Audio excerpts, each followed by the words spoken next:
नमस्कार, मैं अंजना और आप देख रहे हैं राजधानी न्यूज। आइए एक नजर डालते हैं आज की बड़ी खबर पर। न्यूक्लियर एनर्जी सेक्टर में अब प्राइवेट प्लेयर्स की भी होगी एंट्री।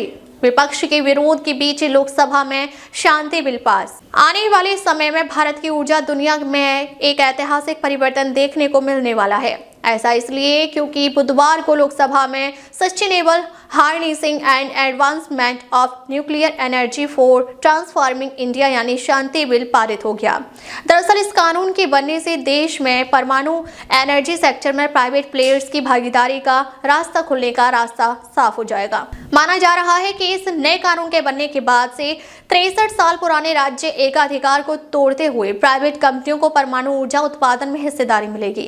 केंद्रीय विज्ञान एवं प्रौद्योगिकी राज्य मंत्री यानी स्वतंत्र प्रभार जितेंद्र सिंह ने कहा कि यह कानून भारत को साल 2027 तक 100 गीगावाट परमाणु ऊर्जा उत्पादन के लक्ष्य तक पहुंचाने में अहम भूमिका निभाएगा। सूत्रों के मुताबिक इस बिल पर चर्चा के दौरान जवाब देते हुए केंद्रीय मंत्री ने कहा कि यह कानून मील का पत्थर साबित होगा। उन्होंने कहा कि भारत की वैश्विक भूमिका तेजी से बढ़ रही है और यदि देश को एक प्रभावी वैश्विक शक्ति बनाने हैं तो उसको अंतर्राष्ट्रीय मानकों और रणनीतियों के अनुरूप आगे बढ़ना होगा। उन्होंने आगे कहा कि पूरी दुनिया स्वच्छ और टिकाऊ ऊर्जा की ओर बढ़ रही है और भारत ने भी इसी दिशा में साल 2047 तक 100 गीगावाट परमाणु ऊर्जा क्षमता विकसित करने का लक्ष्य रखा है। क्या है इस नए बिल का उद्देश्य? उल्लेखनीय है कि इस बिल का मुख्य उद्देश्य परमाणु ऊर्जा के शांतिपूर्ण उपयोग को बढ़ावा देना और इस क्षेत्र में निवेश को आकर्षित करना है।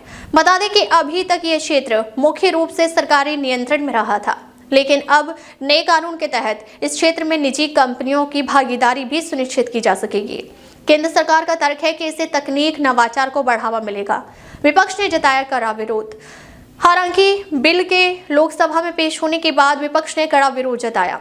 विपक्ष के सांसदों का दावा है कि यह कानून न्यूक्लियर डैमेज के लिए सिविल दायित्व अधिनियम 2010 के प्रावधानों को कमजोर कर रहा है।